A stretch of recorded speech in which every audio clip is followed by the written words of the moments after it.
আসসালামু আলাইকুম। জীবনটা আসলে এরকম নয় যে আপনার আমার কথা মতোই চলবে। জীবন এরকম নয় যে আমার কথা মতো সবাই চলবে। জীবন এরকম নয় যে আমি যা চাইবো আমি সব পাইব। জীবন এইরকম নয় আমার ইচ্ছা মতো সব হবে। জীবন কিন্তু এইরকম নয় যে আমি আজকে যা খাবো কাল কথা পরশু তা, এইভাবে আমি হয়তো এক সপ্তাহ, এক মাস, এক বছর আমি এইভাবে আমরা এরকম অনেকে অনেক কিছু ভাবি। আর যখন আমাদের মনের মতো না হয় ঠিক তখন আমরা দুঃখ পেয়ে যাই। এবার আমি আপনাদেরকে বলতেছি, পৃথিবীতে কোনো কিছু রেডিমেড আসে না, আর সব কিছু আমাদের ইচ্ছা মতো হয় না। আমি আমার বাস্তব জীবনের কথা বলি, আমি জীবনে একজন বড় ডাক্তার হতে চেয়েছিলাম, কিন্তু সায়েন্সে থেকে এসএসসি কমপ্লিট করলাম। জীবন অনেক খেয়াল ছিল,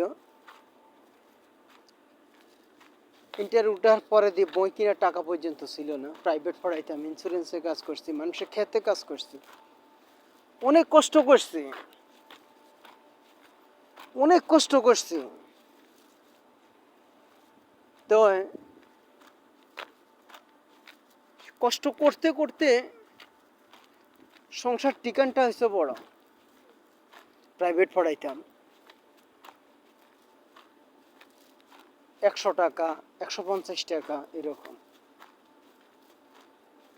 7 বেশ প্রাইভেট পড়াইতাম, নিজেও প্রাইভেট পড়তে যাইতাম, নিজে প্রাইভেটের টাকা দিয়ে নিজে বই কিনতাম।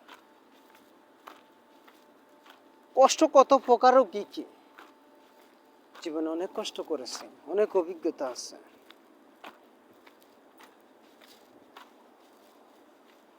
তো যে কথাটা বলতেছি, আমি যেমন ডাক্তার হতে পারি নাই, শুধু আরএমপি একটা কোর্স করেছি, এরকম আমার মতন শতে শতে হাজার হাজার লক্ষ লক্ষ ভাই বোন আছে, তারা হতে পারে না, এক একজন এক এক সমস্যার কারণ। আমার সবচেয়ে বড় সমস্যা ছিল অর্থনৈতিক কারণে, আর আরেকটা সমস্যা ছিল এটাই যে কি পড়ালেখা করব। আমাদের ঘরের পাশের এরা ডেক সেট লাগিয়ে গানের আওয়াজে, মানে পড়া তো দূরের কথা, আল্লাহ ওদেরকে ধ্বংস করতেছে, ধ্বংস করুক। সকালবেলা মানুষ ঘুম থেকে উঠে নামাজ পড়ে, কোরআন শরীফ পড়ে, ওরা ঘুম থেকে উঠার সময় সূর্য উঠার আগে দিয়ে ফজরের আজানের পর পরে দিয়ে ওরা ফুল সাউন্ড দিয়ে গান লাগাই দিত, আল্লাহ তুই ধ্বংস কর, আল্লাহ তুই ধ্বংস কর, হাসবি আল্লাহ মনে করি, আল্লাহ এদেরকে ধ্বংস কর। সকালে পড়তেও বসতাম, ওদের গানের আওয়াজে পড়তে পারতাম না। কত দূর, বেশি দূরে না, সর্বোচ্চ 10 ফুট দূরে আমাদের ঘর আর তাদের ঘর যেখানে, আর আমাদের ঘরের দিকে ফিরে এরা গান চালাইতো, আল্লাহ তুই ধ্বংস কর, আল্লাহ তুই ধ্বংস কর, আল্লাহ তুই ধ্বংস কর, হাসবি আল্লাহ মালুকিন। আল্লাহ এমন ধ্বংস করে দিবি পৃথিবীতে একটা যেন ইতিহাস হয়ে থাকে, আল্লাহ ধ্বংস কর। আমাদের হয়তো আমার মা অসুস্থ থাকতো বা আমার আব্বা যদি অসুস্থ থাকতো, একটু ঘুমাইতে পারতো না। তো এদের পতনের জন্য আল্লাহর কাছে এসে বহুত এদেরকে যেন আল্লাহ পতন করে দেয়, আল্লাহ পতন এদের করে নেই। তো আমি চাইছিলাম এদের বড় আকার একটা পতন হওয়ার জন্য, কিন্তু আল্লাহ পতন করে নাই, মানে আমার ইচ্ছাও আল্লাহ পূরণ করে নাই। যেটা করছিল এগুলো জুলুম করছিল। তো আমি যে কথাগুলো আপনাদেরকে বলতেছি, রুমের মধ্যে নাকি আমি এক লোকের সাথে ছিলাম। তো লোকটা দাঁড়িয়ে ছিল, নামাজ পড়তো, কিন্তু শয়তান নম্বর 1 ছিল। শয়তান কত প্রকারও কি কি উদাহরণ সহ ছিল। সে যে জুলুমগুলো করেছিল, তারা করুণে খাইছে, যাক সেটা চলে গেছে। যে জুলুমগুলো করতো, আমি আপনাদের সাথে সংক্ষেপে একটা কথা বলি, যারা আরব দেশে আছেন তারা আমার কথাগুলো খুব সুন্দর ভাষা বুঝবেন। যে ওই জানোয়ার কি করতো, তার ইচ্ছা মতন, ওই সময় চিঠির সময় ছিল, চিঠি পাঠাইতো। সে সকালে আগে ভাগে উঠি, সেও ঘুম থেকে, দেখা গেল যে আমরা তো কম্বল মোড়ো দিয়ে শুই না, গরমকালের কথাই বলি, তো দেখা গেল যে আমরা কম্বল গায়ে না দিলে ঠান্ডা লাগবে, আরও ঘুম থেকে উঠছে, ঠিক আছে, ওর যদি যেহেতু সিটি লিখবে, লাইট চালু করে দেওয়ার সাথে সাথে ঘুম শেষ। যারা প্রবাসী আছেন তারা ভালো করেই জানেন, প্রবাস জীবনটা এইরকমই। আমি আরও অনেকজনের সাথে আলাপ করছি, সবাই একই কথা বলছে যে নির্ধারিত টাইমের আগে যদি রুমে লাইট চালু করে দেয় বা এসি বন্ধ করে দেয় বা কোনো একটা আওয়াজ পাইলে একবার যে ঘুম ভাঙে, এই ঘুম ফেরত আসে না। আল্লাহ তুই জানোয়ারকে ধ্বংস করে দিস, আল্লাহ ওই জানোয়ার, আল্লাহ তুই জানোয়ারকে ধ্বংস কর।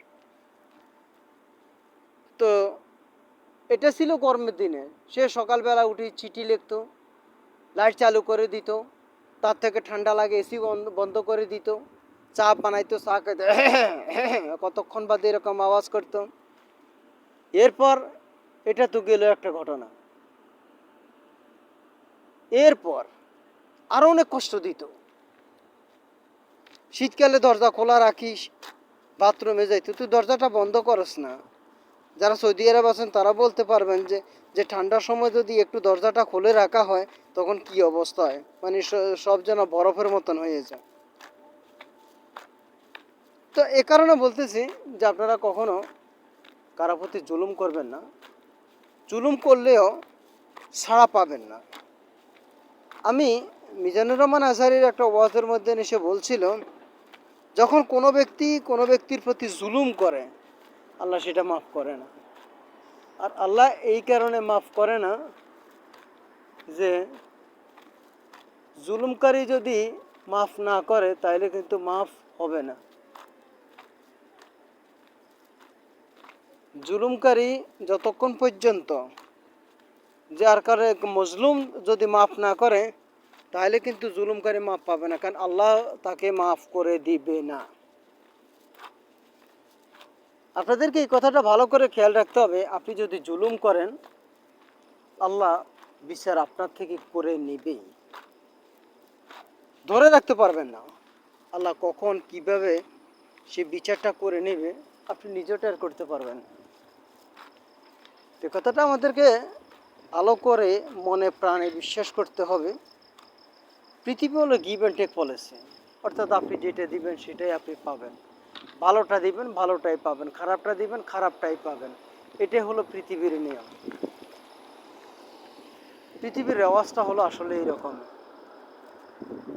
তো আপনাকে আমাকে এই কথাটা ভালো করে খেয়াল রাখতে হবে, জুলুম করা যাবে না, কারণ জুলুমের পরিণতি খুবই খারাপ। যারা জুলুম করেছে তারা তার ফল পেয়েছে। আমি চাই আপনারা সবাই ভালো থাকেন, আপনারা সবাই সুস্থ থাকেন। আপনি মনে করবেন না যে যে আপনার কথা মতো সবাই উঠবে বসবে, আপনি যা বলবেন তা শুনবে, যেমনি বলেন এমনি চলবে না। এখানে এসে আমাদের ভুল হয়। যারা এরকম চিন্তা ভাবনা করে তারা বেশি দুঃখ পায়, মায়ের খায়, কিল খায়, বদদোয়ায়, তারপরে তার জীবন শেষ হয়ে যায়। আপনাকে একটা কথা খেয়াল রাখতে হবে, আপনি যেমন মনে করতেছেন যে আমার কথা মতো সবাই চলবে উঠবে বসবে, ঠিক বিপরীত দিক থেকে যাদের উপরে প্রয়োগটা করতে তারাও তো ঠিক এরকম ভাবাটা অস্বাভাবিক কিছু নয়। অর্থাৎ আপনি যেহেতু হয়তো 10 জন আপনার কথা মতন উঠবে বসবে, আপনার কথা মতো চলবে, আপনি বললে খাবে, আপনি না বললে খাবে না, আপনি মারা গেলে তারাও মারা যাবে। তাদের 10 জনও তো আবার এরকম ভাবতে পারে যে বাকি 10 জন আমার কথা মতন এইরকম হবে। আরও একজনও তো ভাবতে পারে যে সবাই আমার মতন এইরকম হবে, আমি যেমনি বলি তেমনি। দেখেন এক একজন এক এক মন, ম্যানি ম্যান ম্যানি মাইন্ডস। খেয়াল রাখতে হবে যে এই পৃথিবীটা হলো এরকম, কেউ কারো হুকুমের চাকর নয়। আমার কথা মতো সবাই চলতে হবে, আমার কথা মতো সবাই করতে হবে। সবাই আমার কথা মতো না চললে সমস্যা, এখান থেকে আমাদের বেরিয়ে আসতে হবে। তাহলে সবাইকে ভালো রাখো। আসসালামু আলাইকুম রহমতুল্লাহি ওয়া বারাকাতুহু।